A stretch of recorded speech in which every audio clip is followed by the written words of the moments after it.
একটু সতর্ক হও, কোনো ফাঁদে পড়ছো না তো?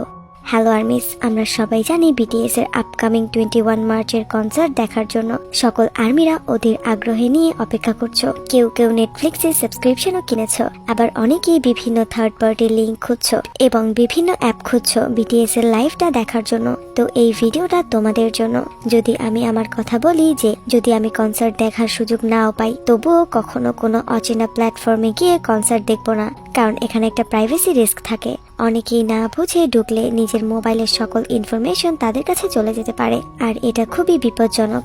ফোনে অনেক সময় গুরুত্বপূর্ণ অনেক ইনফরমেশন থাকে, এটা একটা ফাঁদও হতে পারে। আর এটা বিটিএস এর বাকি কনসার্টের মতো না যে হাইপ কোনো অ্যাকশন নিবে না। এটা নেটফ্লিক্স বিশাল বড় একটা প্ল্যাটফর্ম, এমনি এমনি অন্য কেউ পারমিশন ছাড়া লাইভ দেখাতে পারবে না। এখানে সব টাকার ব্যাপার। বিটিএস মেম্বাররা নিজেরাও প্রমোশনাল ভিডিওতে মেনশন করেছে শুধু নেটফ্লিক্সেই দেখানো হবে। দেখতে পারছো নেটফ্লিক্স কত ধুমধামের সাথে বিটিএস এর কনসার্টে প্রমোশন করছে। যদি বাংলাদেশ থেকে কেউ কোনো আর্মি সঠিকভাবে কনফার্ম করে যে তারা ফেসবুকে বা ইনস্টাগ্রামে লাইভ সম্প্রচার করতে পারে, তখনই তুমি সেখানে গিয়ে দেখো। তা না হলে অযথা কোনো লিঙ্কে বা কোনো অ্যাপে ঢুকে নিজের ইনফরমেশন গুলোকে ক্ষতির মুখে ফেলো না।